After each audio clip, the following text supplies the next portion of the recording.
Pope Leo is 4 days into his service as Pope and is calling for the release of imprisoned journalists around the world. He appealed to journalists to consider the tone of how they report on world issues. Fox 4's Sean Rabb joining us now with more on this. Sean.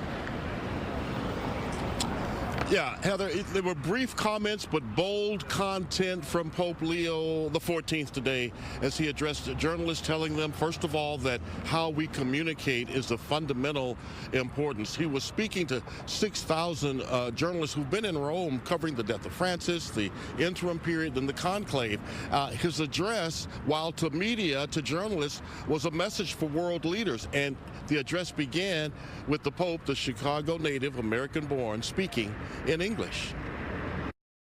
Sustained applause from some 6,000 journalists from around the world who've been in Rome covering the election of Pope Leo XIV.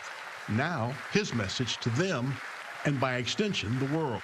His opening comments in English, a glimpse of the pontiff's humor and humility. Buongiorno. Good morning, and thank you for this wonderful reception. They say when they clap at the beginning, it doesn't matter much. If you're still awake at the end and you still want to applaud, thank you very much. The soft-spoken 69-year-old with a serious message about the church standing in solidarity with journalists imprisoned for their reporting the truth. He called for their release.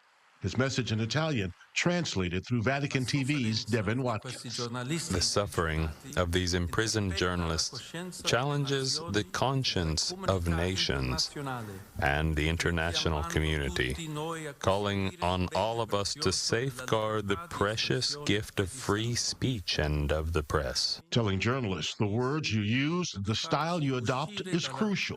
Today, one of the most important challenges is to promote communication that can bring us out of the Tower of Babel, in which we sometimes find ourselves, out of the confusion of loveless languages that are often ideological or partisan. The Pope urging the media think about how messages which inform and influence are framed.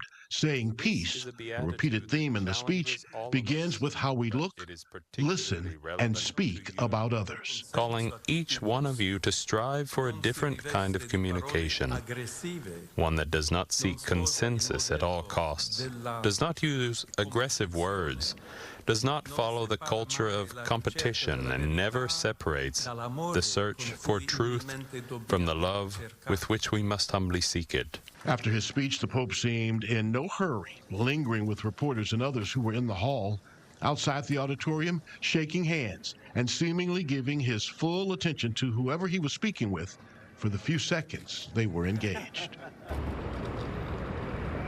So got to tell you this funny story that happened today. One of the reporters in the greeting after the speech asked him if he'd play in a charity tennis tournament. You know, the Pope plays tennis very well.